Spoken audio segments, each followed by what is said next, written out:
वग़ुद्दू अब्सारकुम वहफ़ज़ू फ़ुरूजकुम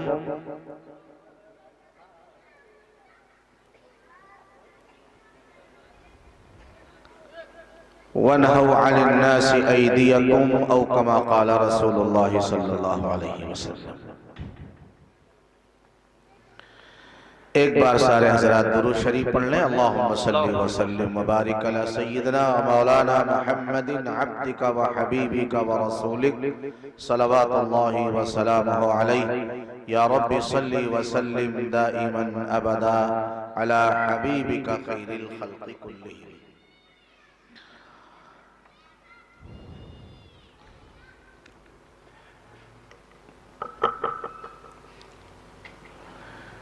इस्लाह आलम का बसब सामान होना चाहिए। इस्लाह आलम का बसब सामान होना चाहिए और सबका दस्तूरुल अमल कुरान होना चाहिए। सबका दस्तूरुल अमल कुरान होना चाहिए।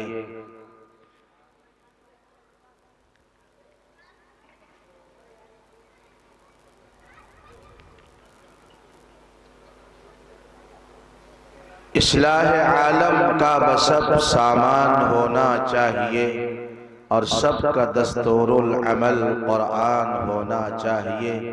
बस यही धुन तुझको अब हर आन होना चाहिए। बस यही धुन तुझको अब हर आन होना चाहिए। हक का जारी हर जगह फरमान होना चाहिए। मुस्लिमे खाबीदा उठ हंगामा आरा तू भी हो। मुस्लिमे खाबीदा उठ हंगामा आरा तू भी हो। मांद हो सब मेहर बनकर आशिकारा तू भी हो। और नहीं तेरा नशीमन कसर सुल्तानी के गुंबद पर तो शाही है बसेरा कर पहाड़ों की चट्टानों में। अजीजा ने गरामी, बुजुर्गों, भाइयों और दोस्तों,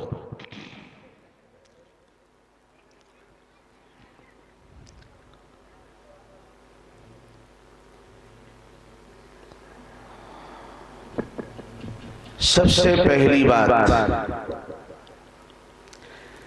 दीन की महफिल में शरीक होने का अदब क्या है। अल्लाह ताला हम सबको अदब वाला बना दे, इसलिए कि हदीस पाक के अंदर आता है और फारसी का मकूला है, बाअदब बानसीब बेअदब बेनसीब। जो लड़का, जो नौजवान, जो इंसान महज़्ज़ब होता है उसकी जिंदगी में अदब होता है।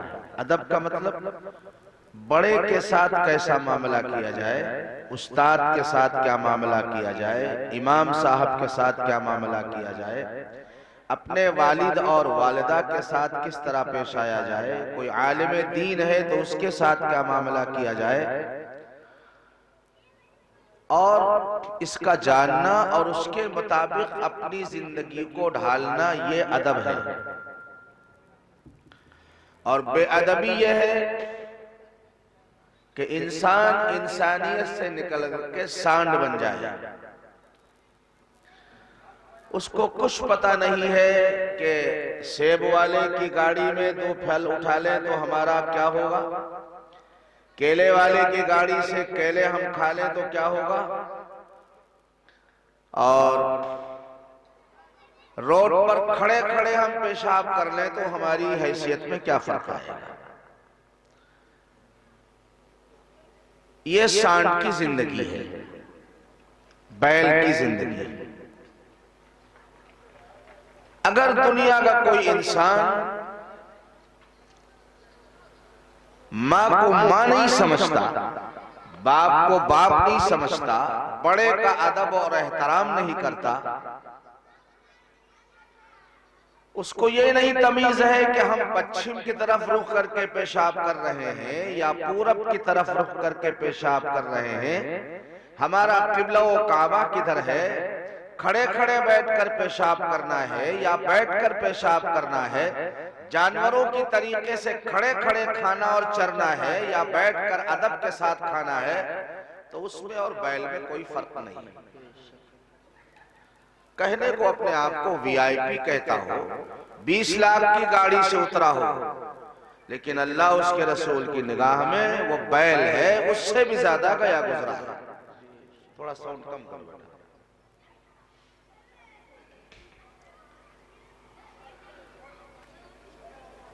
हमको याद है हमारे बचपन में हमारे गांव में एक पीर साहब आते थे, तो उस वक्त पूरा गांव सर पर टोपी लगाकर, नहीं टोपी तो अंगोछा बांध करके मस्जिद पहुंच जाता था। उस वक्त इल्म नहीं था, मगर इंसानों के अंदर अपने बड़ों का अदब और एहतराम था। आज इल्म तो आया, लेकिन अदब रुखसत हो गया।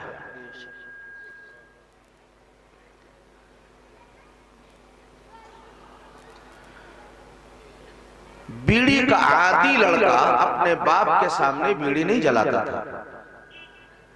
यह मैंने अपने बचपन में देखा है। अगर उसको बहुत तलब लगती थी तो घर के किसी पिछले हिस्से में चला जाता था कि बीड़ी की बदबू अब्बा की नाक तक न पहुंचे और उनको पता न चले कि मैं बीड़ी पी रहा हूं। वालिद साहब चाहे जाहिल होते या नमाजी होते, अगर आते थे तो ये चारपाई के ऊपर से उठकर खड़ा हो जाता था। ये हिंदू मुसलमान सबके अंदर ये चीज थी। हमारे वालिद साहब गुजरते थे, मैं छोटा था तो मैं देखता था कि हिंदू बहनें जो अपनी मचिया पर या पिढ़ई पर बैठी रहती थी, वो उठकर खड़ी हो जाती थी, चारपाई से नीचे उतरकर बैठ जाते थे।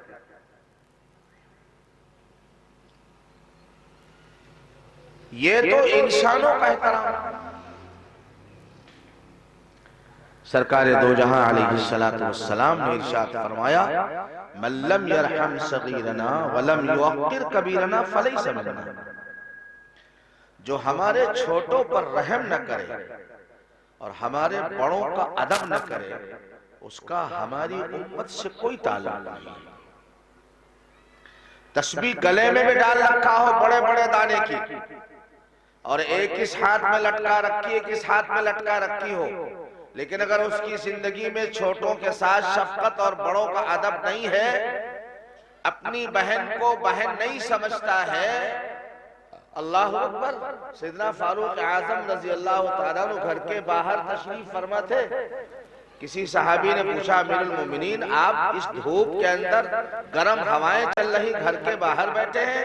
फरमाया, घर में मेरी बेटी हफ्सा अकेली है, मेरी बीवी कहीं काम से गई है, तो मुझे हया आती है कि जिस घर में तन्हा बेटी हो उसमें मैं कैसे दाखिल। सुन रहे हो?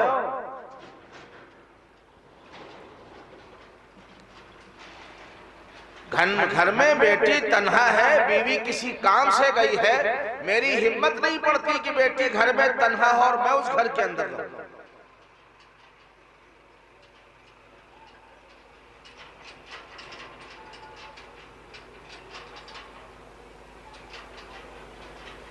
आज हमने और आपने,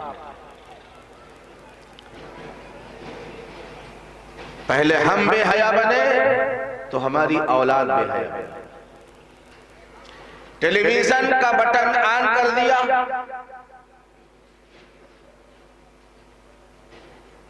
जो लोग दीन से दूर हैं उनकी बात नहीं कर रहा हूं, जो जरा अपने आप को दीनदार कहते हैं, कहीं मौला साहब को खाली खबरें सुन रहे हैं।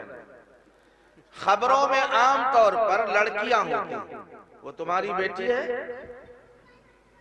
बहन है, भतीजी है, वो जो खबरें सुना रही है टेलीविजन पर, वो तुम्हारी खाला है, उसके चेहरे को देखना जायज है?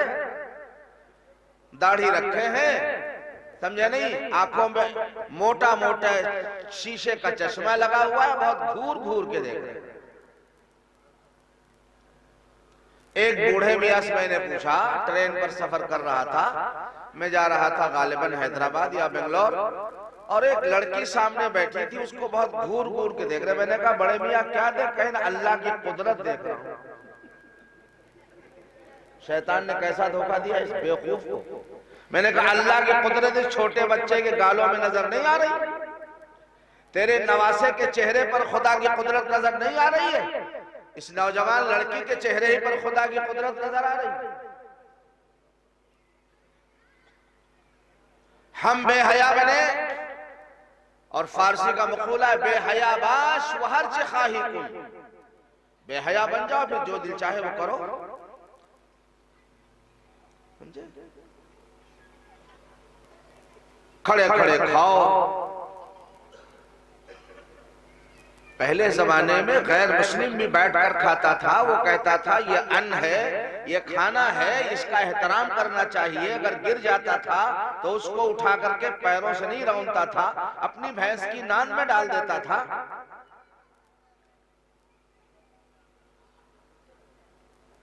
कल मैं एक निकाह में था लखनऊ के अंदर।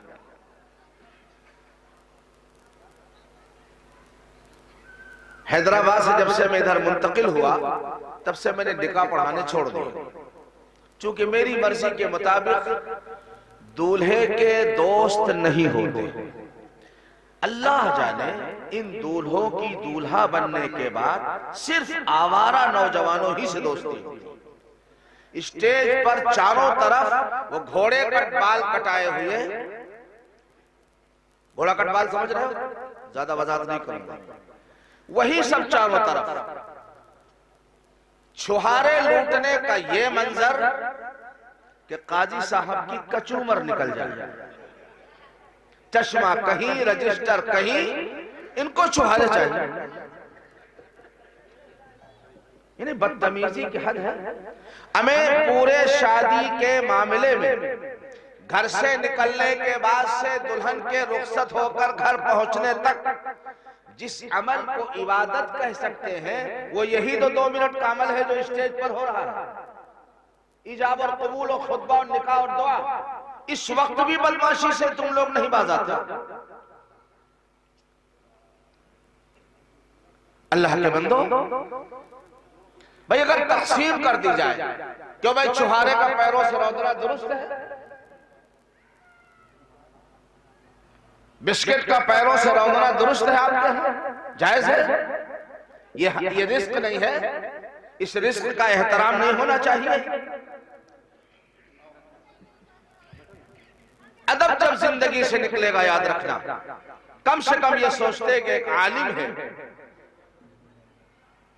इसका मुझे एहतराम करना चाहिए, इसकी दुआ पर मुझे आमीन कहना चाहिए। हम दुआ कर रहे हैं, 1-2 बूढ़े, अब तो अल्लाह का फजल है, बारातों में बूढ़ों को ना ले जाया जाता है ना वो जाते हैं। और कुछ दिनों के बाद तो मैं ये कहूंगा, ज्यादा नहीं 2 साल के बाद कोई शरीफ आदमी बारात में नहीं जाएगा, अगर यही हाल रहा।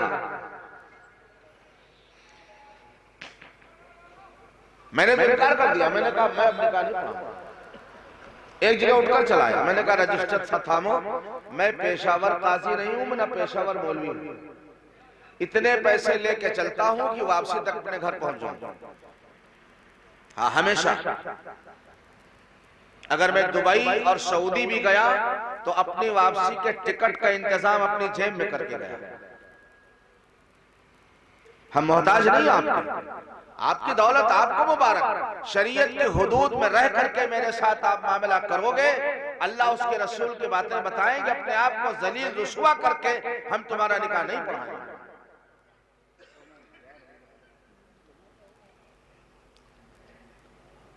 मेरे बुजुर्गों, भाइयों, दोस्तों, यह बात तो अलग आ गई। जो मैं बात अर्ज करना चाहता था वो ये कि अल्लाह के नबी सल्लल्लाहु अलैहि वसल्लम की निस्बत पर यह मजलिस मुनक्किद की गई है, इसका भी एक अदब है। आज नहीं किया है तो कल कर लेना। बावजू टोपी लगाकर, ये देखने वाला समझे कि ये हाँ आज अल्लाह के रसूल की प्यारी और मुबारक बातें सुनने जा रहे हैं। ये कोई मनोरंजन देखने नहीं जा रहे हैं, ये कोई तमाशाई बनकर नहीं जा रहे हैं। ये अल्लाह के रसूल हजरत मोहम्मदुर रसूलुल्लाह सल्लल्लाहु अलैहि वसल्लम की मुबारक बातें सुनने के लिए जा रहे हैं। और हजरत मौलाना मंजूर साहब नुअमानी रहमतुल्लाह अलैह ने मारिफुल हदीस के अंदर लिखा है, उसके दीबाचे में, कि जब हदीस पाक पढ़ी जाए तो सुनने वाला ये समझे कि सरकार अपनी जबान से हदीस बयान फरमा रहे हैं और खुश नसीबी से मैं हुजूर की मजलिस के अंदर बैठा। जब इस नियत और इस इरादे के साथ इंसान बैठेगा, कसम खुदाए पाक की दिलों को चीर कर, सीने को चीर कर फिर ये बात दिल में असर करेगी। और अगर तमाशाई बनकर कुरान मजीद की तिलावत करने वाले बहुत से लोग हैं। मैंने एक साहब से कहा कि भाई आपकी ये परेशानी है, रोजाना फजर की सुन्नत और फर्ज के दरमियान 41 मरतबा सूरह फातिहा मां वस्ल बिस्मिल्लाह। मां वस्ल बिस्मिल्लाह क्या है, ये इन हजरात उलमाए किराम से अपने मदरसे का असातिज़ा से पूछ लेना। अच्छा पढ़ा करो, दम करके मरीज को पिला दो, इंशाअल्लाह 40 दिन में खुदा बड़ी से बड़ी मुहलिक बीमारी से नजात अल्लाह अता फरमा देगा। सरकार ने फरमाया सूरह फातिहा सूरह शिफा है। सूरह फातिहा क्या है? सूरह शिफा है। अल्लाह ने इसके अंदर शिफा रखी है। एक साहब ने कुछ दिन पढ़ा, कह लगे मौलाना साहब कोई असर नहीं हुआ। तो हमने कहा हुजूर की हदीस गलत, माज़अल्लाह। कहीं नहीं। हमने कहा तेरी जबान झूठी, तेरी जबान झूठी। इस जबान से तो दिन भर गाली बकता है, डंडी मारता है, लोगों के गीबत और चुगली करता है। इसका असर ये तो इस काबिल है ही नहीं कि इस पर अल्लाह का कलाम जारी हो सके। आप बदबूदार जगह पर इतर रख दो, कुछ दिनों के बाद बदबू उस पर गालिब आ जाएगी। ये जबान है, इस जबान की हिफाजत अगर आपने नहीं की, इससे आपने दूसरों की चुगली की, गीबत की, दूसरों की बहनों बेटियों की आबरू से खिलवाड़ आपने किया, और फिर आप इससे अल्लाह का कलाम पढ़ें, वो तो अल्लाह का ये फजल मानो कि अल्लाह जबान खींच नहीं लेता, वरना अल्लाह कह सकता है तेरी जबान इस काबिल है ही नहीं कि इस जबान पर मेरा कलाम जारी हो। खबरदार अगर इससे मेरा कलाम पढ़ा तो जबान तेरी खींच लूंगा बाहर। ये अल्लाह का फजल है कि अल्लाह जबान नहीं खींचते।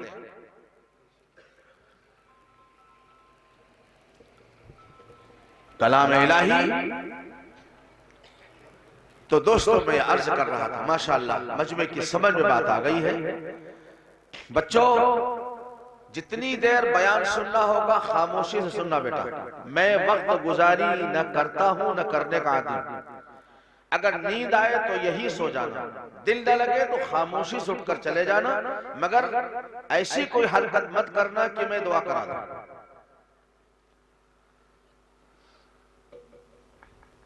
अल्लाह के नबी अलैहिस्सलातु वस्सलाम की मजलिस कुरान सुनो। मैं उस मौजू पर आ रहा हूं जो मैंने आयत पढ़ी थी। सरकार दो आलम सल्लल्लाहु अलैहि वसल्लम ने जब अपनी नबूवत का ऐलान फरमाया तो करीब के एक कबीले को पता चला कि मक्के में किसी ने पैगंबरी और नबूवत का दावा किया है। उस कबीले का सरदार था अक्सम सैफी, नाम याद रखना।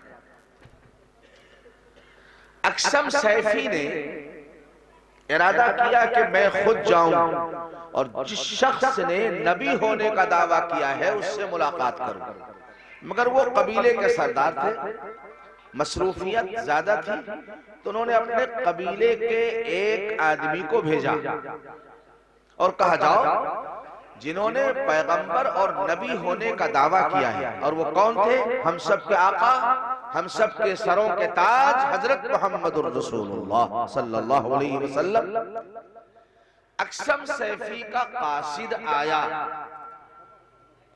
रसूलुल्लाह सल्लल्लाहु अलैहि वसल्लम से मुलाकात की। उसने दो ही सवाल किए, बहुत मुख्तसर। उसने कहा मन अंता वमा अंता, तुम कौन हो और क्या हो? मन अंता वमा अंता। अल्लाह अकबर।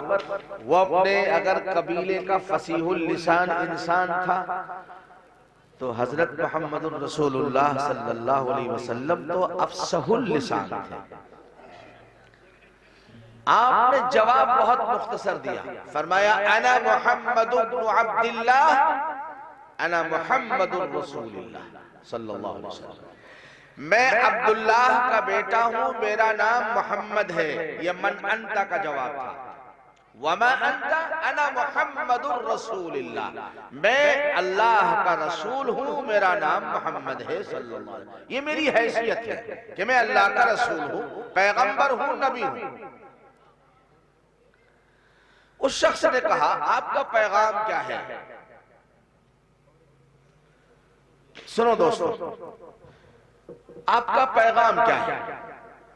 रसूल पाक सल्लल्लाहु अलैहि वसल्लम ने कुरान मजीद के 14वें पारे की एक आयत तिलावत फरमाई।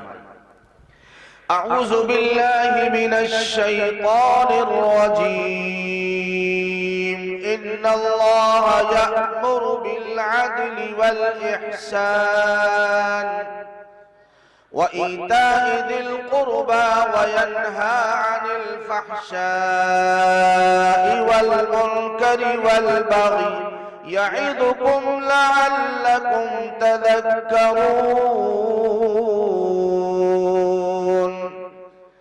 आपने ये आयत मुबारक तिलावत फरमाई, फैयाज ने पढ़ी तो आपको कुछ अच्छा लगा। अगर ये तिलावत अल्लाह के प्यारे नबी ने की हो तो कितना अच्छा लगा। सोचो, अल्लाह अकबर, जिस नबी के कल्बे मुबारक पर कुरान उतरा हो और जो पाक नबी कुरान के हकाइक असरार और रुमूज से वाकिफ हो, उस जात ने जब कुरान की तिलावत की होगी, सामने वाला शख्स झूमने लगा, कसम खुदा की। हाँ, जैसे तुम रंडियों के गाने सुनकर झूमते हो, अल्लाह सबकी हिफाजत फरमाए, वो शख्स झूमने लगा। उसने फिर कहा हुजूर दोबारा पढ़िए। हुजूर ने दोबारा पढ़ा, फिर पढ़िए। आपने इतनी मर्तबा पढ़ा कि उस शख्स ने इस आयत को ज़बानी याद कर लिया, ज़बानी याद कर लिया। और वो शख्स अपने कबीले आया। अक्सम सैफी ने तमाम कबीले और बिरादरी के लोगों को इकट्ठा किया तो अक्सम सैफी ने अपने कासिद से, जो नुमाइंदा गया था, उससे कहा तुमने क्या देखा और क्या सुना? उसने बताया कि मैंने जो सवाल किया, सवाल का जवाब यह है कि उनका नाम है मोहम्मद, सब कहो सल्लल्लाहु अलैहि वसल्लम। अब्दुल्लाह के बेटे हैं और वो अल्लाह के रसूल हैं। कहा कुछ लेकर आए हो? कहा एक आयत कुरान की याद करके आया। उस आयत की जब तिलावत इस शख्स ने की, अभी इसमें कोई मुसलमान नहीं था, ये जो सुन रहे थे सब काफिर थे, लेकिन अरबी जानते थे। और कुरान का एक ऐसा जादू है जो सर चढ़ के बोलता है। मैं आपके इल्म के लिए बता रहा हूं कुरान का जादू होता क्या। 1980 में दारुल देवबंद का 100 साला जलसा हुआ, जश्न 100 साला, जिसमें शायद कुछ हजरात उलमाए किराम जो मुअम्मर हो उनको याद होगा। 1980 में वो मेरा पहला साल था देवबंद में दाखिले का। बीबीसी लंदन की खबर के मुताबिक 70 लाख का मजमा था, 3 दिन का इजलास। 70 स्पेशल ट्रेनें गवर्नमेंट ने चलाई थी, हैदराबाद से, बेंगलोर से, मद्रास से, कलकत्ते से स्पेशल ट्रेनें चली थी। अलग बाकायदा स्टेशन बना था उसके लिए जलसेगाह के पास। उस वक्त बहुत से हजरात, बड़े बड़े उलमा, सारी दुनिया के उलमा, मस्जिद अक्सा बैतुल मुक़द्दस के इमाम, सऊदी अरब के बड़े बड़े फरमारवा, उसमें दुनिया इस्लाम के मशहूर कारी अब्दुल समद अब्दुल बासित ये भी तशरीफ लाए। दूसरे दिन असर से मगरिब तक उनकी तिलावत का प्रोग्राम था। खिदमत के लिए मेरी ड्यूटी स्टेज पर थी, लोगों को पानी वानी चाय वाय पिलाने के लिए। यह मुझ जैसे तालिब इल्म के लिए बहुत बड़ा एजाज था। कारी साहब ने जब तिलावत शुरू की, मैं आपको कुरान का एजाज बता रहा हूं, कुरान का एजाज बता रहा हूं कि कुरान में अल्लाह ने असर कैसा रखा। हमारे प्रोग्रामों में, हमारे जलसों में, हमारे इज्तिमाअत में पुलिस का कोई काम नहीं रहता। फिर भी गवर्नमेंट ने कुछ मुकर्रर कर दिए थे, थोड़ी थोड़ी दूर पर कुछ लोग खड़े थे। जब कारी अब्दुल समद अब्दुल बासित साहब ने अऊज़ु बिल्लाहि मिनश शैतानिर रजीम पढ़ा और कुरान की तिलावत शुरू की, तकरीबन 1.25 घंटा कुरान पढ़ा था। अल्लाह अकबर। आज भी उनके कैसेट मिलते हैं, कभी कुरान सुना करो तो पता चलेगा कि अल्लाह ने कुरान में कैसा जादू रखा है। कारी साहब ने जब औज़ु बिल्लाहि मिनश शैतानिर रजीम पढ़ी और तकरीबन 1.25 घंटे कुरान पढ़ते रहे, मैं कसम खुदा की खाकर कहता हूं पूरे मजमे पर ऐसा सन्नाटा तारी रहा। और भी नशिस्तें हुई, लोग आ रहे जा रहे, कोई खा रहा, कोई खरीद रहा, कोई कुछ कर रहा। ये जो नशिस्त असर से मगरिब तक हुई, ऐसा महसूस होता था कअन्ना अला रूसिहिम तुयूर, की जैसे उनके सरों पर परिंदे बैठे हो और बिल्कुल खामोश सन्नाटा पूरे मजमे में। 1.25 घंटे कुरान मुकद्दस पढ़ने के बाद जब उन्होंने सदक़ल्लाहुल अज़ीम पढ़ा, मैंने बास पुलिस वालों को देखा औज़ु बिल्लाह पे सर झुकाया तो कसम रब्बे कायनात की 1.25 घंटे सर नहीं उठाया उन्होंने। गैर मुस्लिम थे वो, मुसलमान नहीं थे, गैर मुस्लिम बिरादराने वतन थे हमारे पुलिस वाले भाई, लेकिन कुरान का जादू उन पर असर कर रहा था। 1.25 घंटे के बाद जब कारी साहब ने सदक़ल्लाहु मौलाना अज़ीम पढ़ी है, तब यूं महसूस हुआ कि हम किसी और दुनिया के अंदर सैर कर रहे थे। ये मैं इसलिए भी अर्ज कर रहा हूं कि कहीं ना कहीं से इस जलसे की निस्बत आपके मदरसे से भी है। हालात हैं, हमेशा ये हालात नहीं रहेंगे। हाँ, हमेशा पतझड़ नहीं रहता है, हमेशा खिज़ा नहीं रहती है। मौसम बहार भी आता है, मौसम बहार आएगा, इस मुल्क के अंदर भी बहार का मौसम आएगा इंशाअल्लाह। हाँ, फिर क़ाल अल्लाह क़ाल रसूल की सदाएं गूंजेंगी इंशाअल्लाह। ये मदरसे फिर आबाद होंगे, मस्जिदें आबाद होंगी और बहुत से मंदिर, गिरजाघर, चर्च सब आबाद होंगे। समझे नहीं? हमेशा खिज़ा का मौसम नहीं रहेगा। अल्लाह तबारक व तआला हालात को बदलेंगे और आपको अपने बच्चों को फिर दीन की तरफ मुतवज्जे करना होगा और उनको कुरान पढ़ाना होगा। सवाल ये आमतौर पर पैदा होता है कि मेरा बच्चा कुरान पढ़कर करेगा क्या? लेकिन मैं आपसे एक सवाल करूंगा, इस लॉकडाउन के जमाने में जितने लोगों ने खुदकुशियां की हैं और आत्महत्या की है, उसमें आपको कोई मौलवी और हाफिज नजर नहीं आएगा। ठीक है, हो सकता है उसने फाका किया हो सकता है भुखमरी का शिकार हुआ हो सकता है उसके घर में चूल्हा न जला हो, लेकिन उसका खुदा की जात पर वो ईमान और एतमाद था। वो जानता था अल्लाह का फरिश्ता सूरज के निकलने के साथ ऐलान करता है, ए बंदे खुदा, हराम की तरफ दौड़ने वाले, चोरी और डकैती की तरफ जाने वाले, जुआ और सूद और रिश्वत की तरफ दौड़ने वाले, ठहर जा, हलाल तेरे पीछे आ रहा है, हलाल आ रहा है, जरा ठहर जा, सब्र कर ले।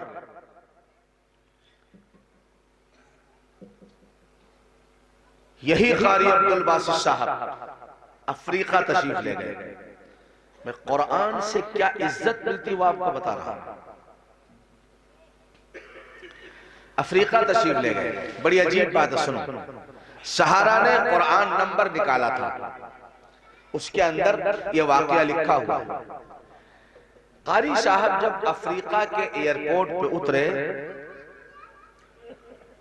तो हबशियों की, वो काले कलौटे अफ्रीका के लोग जो हजरात हज करने के, उन्होंने देखा होगा हाँ कि अगर आपको जरा सा धक्के मार देना, हाँ जैसे ट्रक की हवा लगे तो वो टीवीएस 50 छोटी सी जो होती है ना, वो हवा में उड़ जाती है, ऐसे ही हबशियों के सामने हमारी हैसियत होती है। उनको ट्रक समझो, ट्रक जो उनके पीछे चला वो बचा, जो उनके आगे चला वो मरा, वो तो कुचलते चले जाते। लाखों की तादाद में अफ्रीकी जमा हो गए कारी साहब की जियारत के लिए, एयरपोर्ट से इस्तकबाल के लिए, जहां उनकी क़यामगाह थी। तकरीबन 15 किलोमीटर दूर पर एयरपोर्ट से उनकी क़यामगाह थी। कारी साहब के लिए खुली जीप का उन्होंने इंतजाम किया था ताकि कारी साहब खुली जीप में बैठे और सारा मजमा उनका चेहरा देख ले। बड़े जज्बाती लोग होते हैं दीनी एतबार से। कारी साहब एयरपोर्ट से बाहर निकले, उस खुली जीप में बैठे। लेकिन आप जानते होंगे अगर कोई आदमी खुली जीप के अंदर बैठे तो ज्यादा से ज्यादा 100-200 आदमी उसको देख सकेंगे, लाखों आदमी तक नजर नहीं पहुंचेगी। हबशियों ने शोर मचाया कि कारी साहब का चेहरा नजर नहीं आ रहा है। आगे जो बात हुई वो दुनिया का वाहिद और मुनफरिद वाक़या है। ये दुनिया के किसी बादशाह के साथ, दुनिया के किसी बड़े से बड़े फरमा रवा के साथ ये मामला नहीं हुआ। हबशियों ने कारी साहब के चेहरे को, तमाम लोगों को जो रोड के किनारे कतारें बांधे हुए खड़े थे 15 किलोमीटर तक, लाखों की तादाद में, सबको कारी साहब का चेहरा नजर आ जाए, उन्होंने जिस तरीके से दूल्हे का डोला, अब तो कारों का जमाना है, पीनस जानते हैं आप, पहले दूल्हे को बिठा के ले जाते थे कहार को कंधे पे रख करके, देखा है? चच्चा से पूछना पीनस किसे कहते हैं, डोली किसे कहते हैं, डोला किसे कहते हैं, समझे? जैसे डोला कंधे पे उठाया जाता है, उन हबशियों ने कारी साहब जिस जीप में बैठे हुए थे वो पूरी जीप अपने सरों पर उठा ली। समझ रहे हो क्या किया? पूरी जीप सरों पर उठा ली और 15 किलोमीटर तक उस जीप को सरों पर लेकर गए ताकि हर इंसान कारी साहब के चेहरे को देख ले। मैंने कहा ये कारी साहब के खाल और बाल की इज्जत नहीं हो रही थी, ये कारी साहब जो अल्लाह के मुकद्दस कलाम को बहुत खूबसूरत अंदाज में पढ़ते थे, उस कलामे इलाही के जज्बात की रियायत और उसका तहफ्फुज और उसका एजाज हो रहा था। कारी साहब के कपड़ों की इज्जत नहीं हो रही थी, न कारी साहब के खाल और बाल की इज्जत की जा रही थी, ये कलामे इलाही की इज्जत थी। इसलिए मेरे दोस्तों और बुजुर्गों, हम अगर इज्जत चाहते हैं, गर्मी क्या है, गर तुमी खाही मुसलमान अजीस्तन नीस्त मुमकिन जुज़्ब कुरआजीस्तन। और अल्लाह ने क्या फरमाया, फलिल्लाहिल इज्जतु वलिरसूलिही वलिलमुमिनीन वलाकिन्नल मुनाफिकीन ला यअलमून। इज्जत तो अल्लाह के लिए, उसके रसूल के लिए, और जो अल्लाह उसके रसूल को मानते हो उनके लिए इज्जत है। इज्जत अल्लाह ताला ने आपके लिए रखी है, मगर शर्त क्या है? शर्त क्या है? ईमान।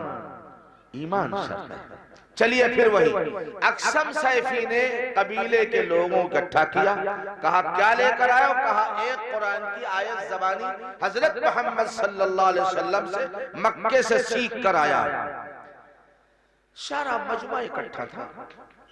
जब इन्होंने ये आयत पढ़ी, फिर आप सुनिए, ये आयत आपको याद होनी चाहिए। आप कहोगे क्यों? जुमे के हर दूसरे खुतबे में खतीब इसकी तिलावत करता है, मगर हम कैसे जाते हैं? जब बिल्कुल अजान होती है तो बाल्टी लोटा उठाते हैं, साबुन वाबुन लगाने तक और क्रीम पाउडर, बाज नौजवान जो जरा सऊदी उदी से लौट कर आए हैं, स्प्रे मारने तक खुतबे की अजान शुरू हो जाती है। इस बेचारे को कुछ पता नहीं होता है कि मैंने क्या सुना है और क्या कहा गया है, वरना हर जुमे में तकरीबन हर खतीब जुमे के दूसरे खुतबे में कुरान मुकद्दस की इस आयत को पढ़ता है, जिसका रिवाज हजरत उमर बिन अब्दुल अजीज रजी अल्लाह अन्हु के जमाने खिलाफत से राइज हुआ इस आयत को खुतबे शानिया में पढ़ने का। इन्नल्लाह यअमुरु बिल अदल वल इहसान। जब ये आयत तिलावत की अक्सम सैफी के कासिद ने, तो अक्सम सैफी के तबीयत में एक वज्द पैदा हो गया है। वज्द जानते हो? कोई अच्छी नात पढ़े तो आपका दिल मचलता है, अच्छा कुरान पढ़े तो आपका दिल मचलता है। अक्सम सैफी का दिल मचलने लगा और उसने चंद अल्फाज कहे, वल्लाहि इन्ना लहू लहलावतन, कसम खुदा की इसमें तो बड़ी मिठास है। पहली बार अल्लाह के नबी हजरत मोहम्मदुर रसूलुल्लाह सल्लल्लाहु अलैहि वसल्लम के ज़बान मुबारक से निकले हुए ये अल्फाज कुरान मुकद्दस की आयत को उस आदमी ने याद किया और अक्सम सैफी ने सुना तो उसकी जबान से ये बात बरजस्ता निकली, वल्लाहि इन्ना लहू लहलावतुन, कसम खुदा की ये तो बहुत मिठास वाली आयत है और इसमें बड़ी शीरीनियत है और बड़ी चाशनी है। मा हुवा कौलुल बशर, ये किसी इंसान का कलाम नहीं है, ये तो अल्लाह रब्बुल इज्जत वल जलाल का कलाम है।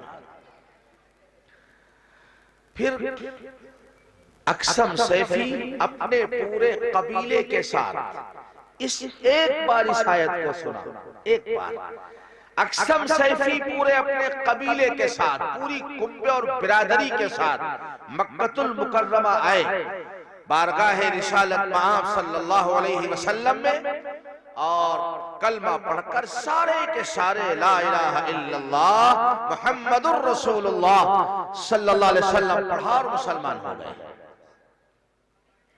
मेरे अजीजों, मेरे बुजुर्गों, मैं बताना यह चाहता था कि अल्लाह ताला ने अपने कलाम के अंदर ये चाशनी और हलावत और मिठास रखी है, जो इसको अपने सीने से लगाएगा अल्लाह ताला उसको इज्जत अता फरमाएगा।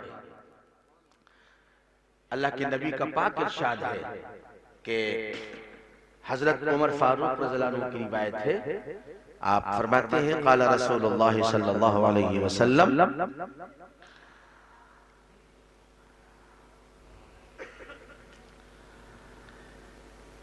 हजरत उमर फारूक रज़ियल्लाहु अन्हु फरमाते हैं कि रसूल पाक अलैहिस्सलातु वस्सलाम ने इरशाद फरमाया कि ये कुरान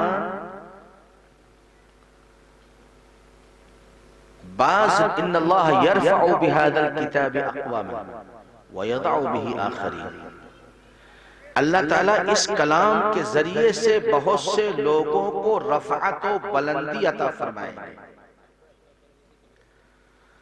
और बहुत से लोगों को अल्लाह ताला नीचे डाल देंगे, पस्त कर देंगे। कुरान एक है, बहुत से लोगों को इस कुरान के जरिए से बुलंदी मिलेगी और बहुत से लोगों को पस्ती मिलेगी। किसको बुलंदी मिलेगी? जो कुरान को सीने से लगाएगा, अपने सर पर रखेगा, इसको बोसा देगा, इसका एहतराम करेगा, इसका अदब करेगा और इसके फरामीन पर अमल करने की कोशिश करेगा, अल्लाह ताला उसको इज्जत अता फरमाएंगे। और जो इससे कनारा कशी रूगर्दानी इख्तियार करेगा, अपनी पीठ के पीछे डाल देगा, नबी ने फरमाया ला ततवस्सदुल कुरान, कुरान को तकिया मत बनाओ। क्या मतलब? तकिया पीठ के पीछे रहता है, कुरान को पीठ के पीछे मत डालो।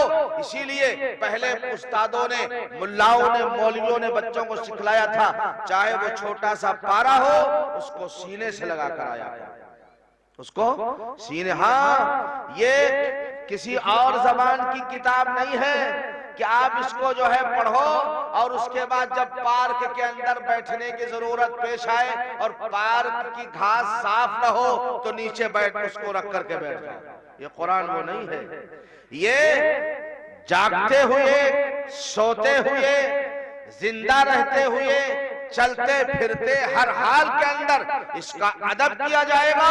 अल्लाह ताला जितना तुम कुरान का अदब करोगे, तुम्हारा अदब करने वाले खुदा दुनिया में पैदा फरमा देंगे। कुरान की बेइज्जती और कुरान की तौहीन तुम करोगे तो खुदा तुमको जलील करने वाले, तुम्हारी तौहीन करने वाले तुम्हारे घर में पैदा कर देंगे।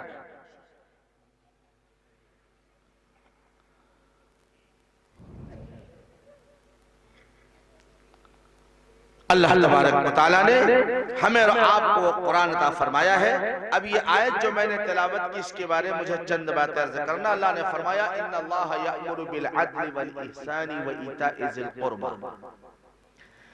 क्या है इस आयत में जो हर जुमे के खुतबे में इसको खतीब पढ़ता है, मुतवज्जे करता है आवाम को कि देखो अल्लाह का ये हुक्म है।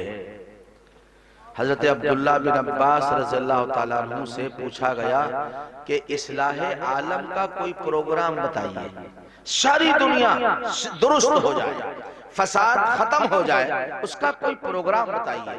तो आपने यही आयत इस्लाह आलम का 6 नुकाती प्रोग्राम, इन्नल्लाह यअमुरु बिल अदल वल इहसान व ईताइ ज़िल कुर्बा, 3 काम करने के, 3 काम न करने के, व यनहा अनिल फहशा वल मुनकर वल बग़य, ये 6 काम हैं।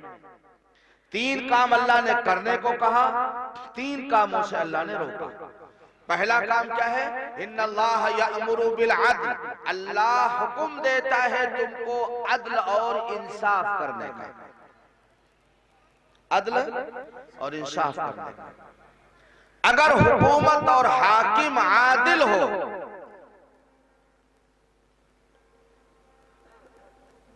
तो दुनिया का कोई इंसान परेशान नजर नहीं आएगा। आपकी जमीन किसी ने दबा ली, आप बहुत कमजोर हैं, आपकी लाठी मजबूत नहीं है, जिसकी लाठी उसकी भैंस का मामला चल रहा है, समझे नहीं? और आप गए दरोगा साहब के पास, दरोगा साहब ने देखा हकीकतन ये शख्स मजलूम है और वो जालिम है, समझे नहीं? और उसने आपके हक में फैसला कर दिया, आपको अपना इंसाफ और अपना हक मिल गया, तो दुनिया के अंदर दूसरा फिर जुल्म करने की जुरात नहीं करेगा। और अगर ये मालूम हो कि 5,000, 10,000, 25,000, 50,000, लाख, 2 लाख, 10 लाख किसी को कत्ल करके हम दे देंगे कहीं पर तो हम बच जाएंगे, तो फिर दुनिया में इंसानों का कत्ल रुकेगा नहीं। इसलिए फरमाया अल्लाह तुमको अदल और इंसाफ का हुक्म देता है। एक अदल वो है जो अदालत में होता है। मैं अदल का एक दूसरा मफहूम आपको बताना चाहता हूं। शेखपुर के दोस्तों, नौजवानों, बच्चों, याद रखना इसको, मेरी माँ और बहनें भी याद रखें। अल्लाह अदल का हुक्म देता है। अदल अल्लाह के साथ भी, नबी के साथ भी, अपनी जात के साथ भी अदल है। अल्लाह के साथ अदल का मतलब क्या है? अल्लाह के साथ अदल का मतलब ये है कि हाजत रवा, मुश्किल कुशा, बिगड़ी बनाने वाला, औलाद का देने वाला, गुर्बत को दूर करने वाला, दुकानों मकान की गाड़ी को चलाने वाला, खेती में गल्ला देने वाला, बागों में फल देने वाला, हर कोशिश में कामयाबी और नाकामी का देने वाला, जिंदगी और मौत का मालिक और खालिक सिर्फ और सिर्फ मेरा अल्लाह है। और अगर आप अल्लाह के साथ किसी और को आपने साझीदार पार्टनर बना लिया तो अल्लाह के साथ अदल नहीं किया। हजरत मोहम्मदुर रसूलुल्लाह सब कहो सल्लल्लाहु अलैहि वसल्लम के साथ अदल क्या है? अल्लाह के नबी अलैहिस्सलातु वस्सलाम हम सब के इमाम हैं, मुक्तदा हैं, पेशवा हैं, पैगंबर हैं, नबी हैं, हमारे सरदार हैं, हमारे सरों के ताज हैं, हमारे दिलों की धड़कन है। अल्लाह के नबी ने जो फरमा दिया उस पर अमल करना, नबी के साथ अदल है, नबी से मोहब्बत करना, नबी के मकाम और मर्तबे को पहचानना और आपकी अजमत के गीत गाना और आपकी अजमत का एतराफ और इकरार करना, ये नबी के साथ अदल है। अगर कोई आदमी हजरत मोहम्मद सल्लल्लाहु अलैहि वसल्लम की सुन्नत को नाली के अंदर डाल रहा है, हजरत मोहम्मद सल्लल्लाहु अलैहि वसल्लम की सुन्नत, मसलन एक आदमी ने दाढ़ी रखी और हमने कहा भाई आप दाढ़ी रख लो। देखो, गुनाह करना, गुनाह को गुनाह समझते हुए ये उतना बड़ा जुर्म नहीं है, और गुनाह को गुनाह करना हेगड़ी करते हुए, जिद और हठधर्मी करते हुए कि देखे अल्लाह मियां हमारा क्या कर लेंगे माज़अल्लाह। फिर जब अल्लाह के इंतकाम की लाठी चलती है, दुनिया की कोई ताकत बचा नहीं पाती। एक आदमी नमाज नहीं पढ़ता, आप उससे कहते हैं, वो कहता है मौलाना साहब दुआ कीजिए अल्लाह मुझे भी तौफीक दे दे, बेशक मुझसे कोताही हो रही है, ये शख्स खुश नसीब है। और एक आदमी से आपने कहा भाई नमाज पढ़ो, उसने कहा जाओ जाओ बहुत नमाज इनका देखें, इसलिए नमाज का मजा आता है। ये बदनसीब, ये बदनसीब, ये इंतजार करे इस बात का, ये इस बात का इंतजार करे कि अल्लाह की तरफ से आसमान से कब बम इसके सर के ऊपर गिरता है। मैंने कहा ना, गुनाह को गुनाह समझ कर करना ये हल्का जुर्म है, और गुनाह को गुनाह ना समझना, हेगड़ी करना अपने अनानियत के अंदर। मसलन आप गए, बफे डिनर है, खड़े खड़े जानवरों के तरीके से खाने का इंतजाम किया गया है। कल नाश्ते का इंतजाम लखनऊ में खड़े खड़े था, मैंने कहा भाई जो बैल हो वो चले जाएं, मैं इंसानों में यहीं बैठा रहूंगा।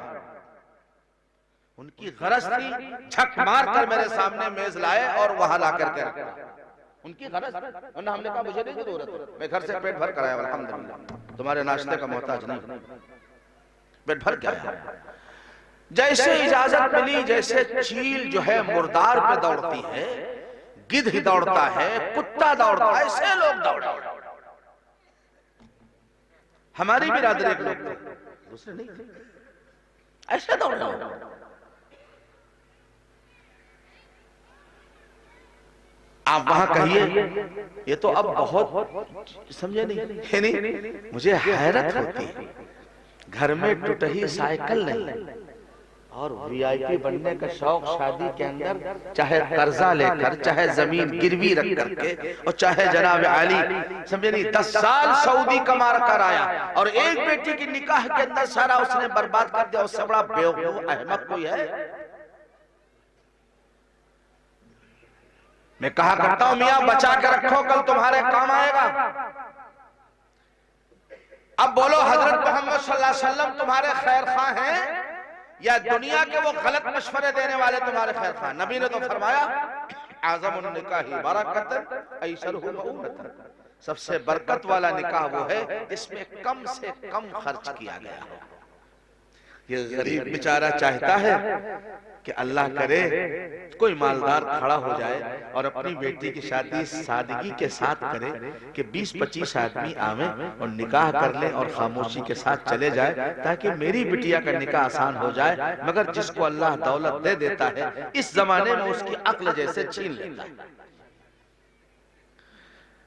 दौलत का नशा, अरे खुदा के बंदो तुम कितने बड़े हो, कितने बड़े हो, चाहे जितने बड़े हो जाओ, मेरे नबी हजरत मोहम्मद सल्लल्लाहु अलैहि वसल्लम के जूतियों में जो खाक लगी थी, कसम रब्बे कायनात की, उस खाक के बराबर तुम्हारे सरों का ताज नहीं कर सकता।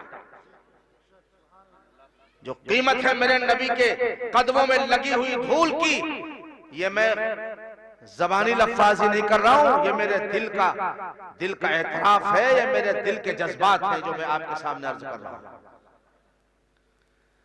आपकी बेटी सैयदा फातिमा रज़ियल्लाहु अन्हा का निकाह हुआ, सरकार दो जहां सल्लल्लाहु अलैहि वसल्लम अगर चाहते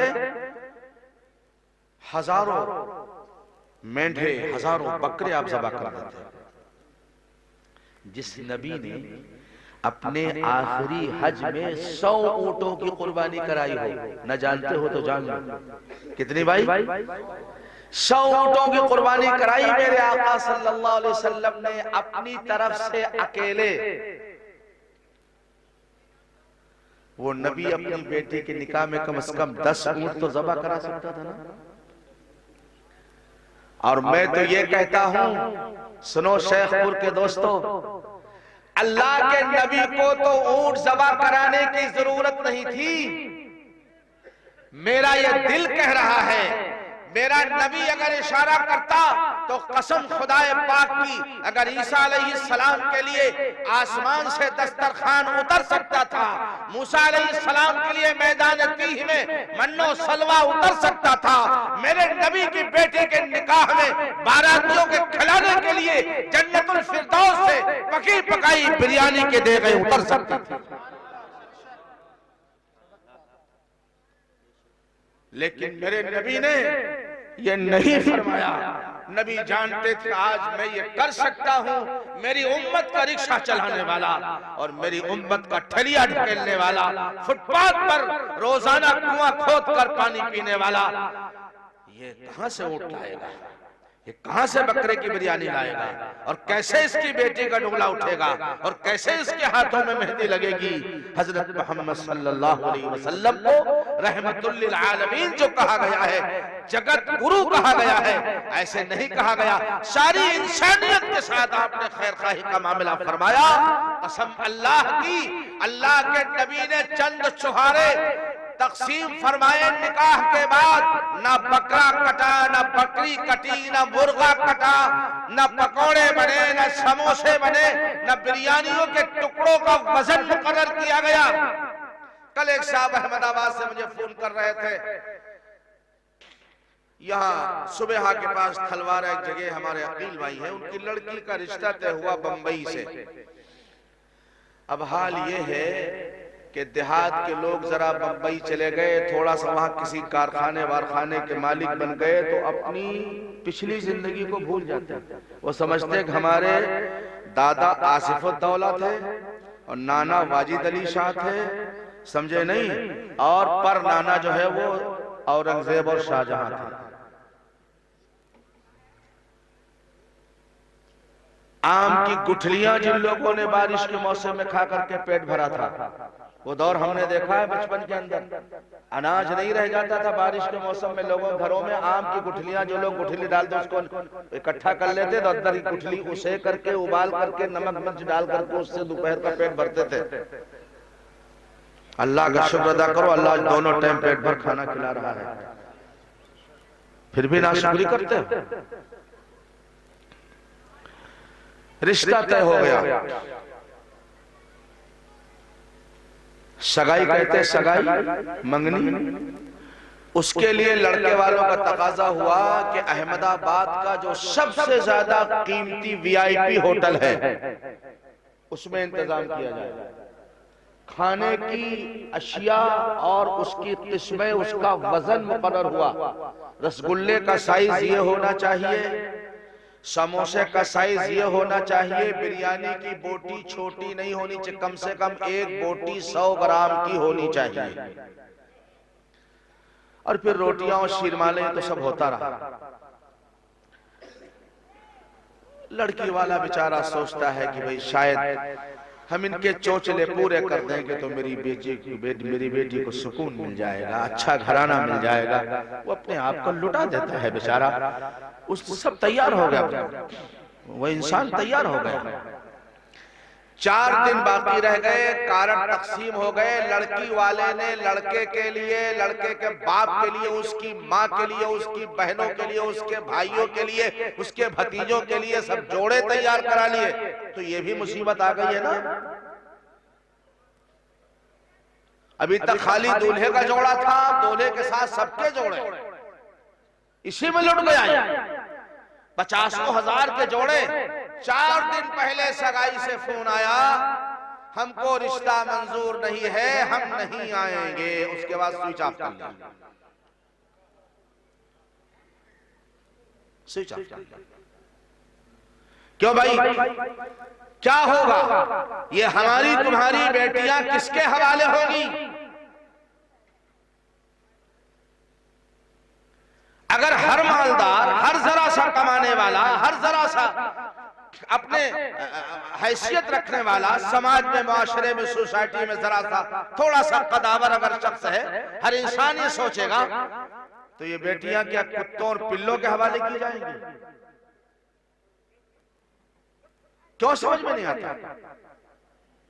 ये जुल्म है, ये जुल्म है।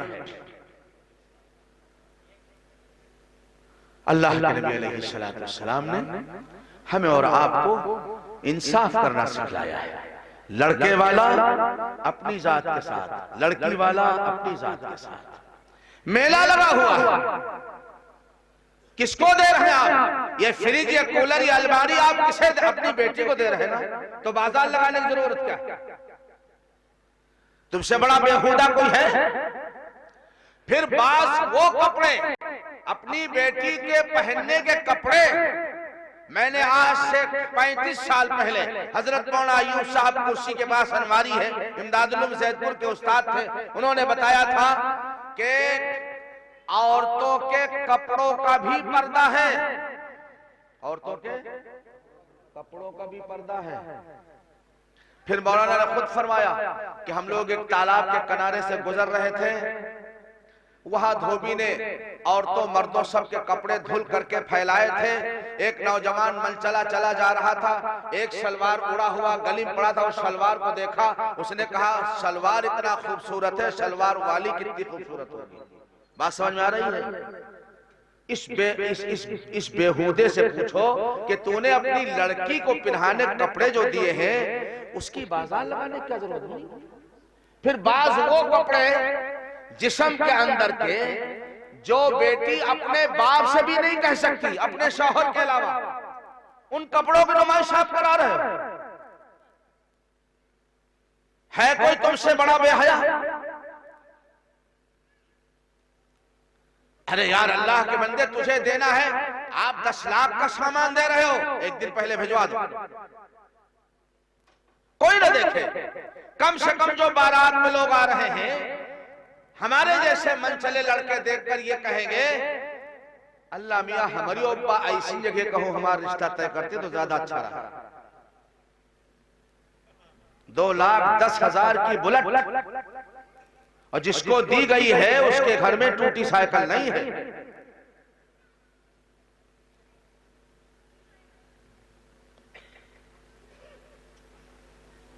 इंसाफ इन्नल्लाह यअमुरु बिल अदल, तो एक अदल अल्लाह की जात के साथ, एक अदल हजरत मोहम्मद रसूलुल्लाह सल्लल्लाहु अलैहि वसल्लम की जात के साथ, और एक अदल अपनी जात के साथ।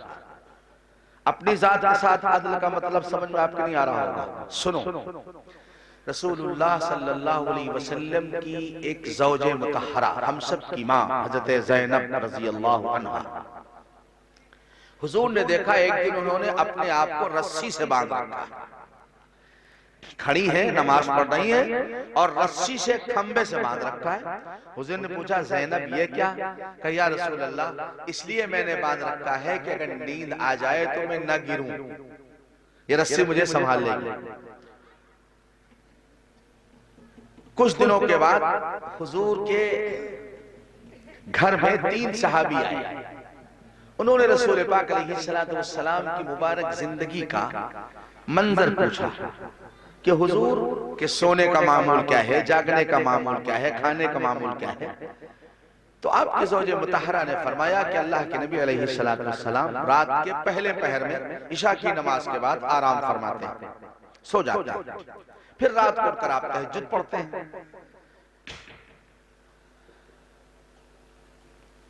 आप रोजा भी रखते हैं और इफ्तार भी करते हैं।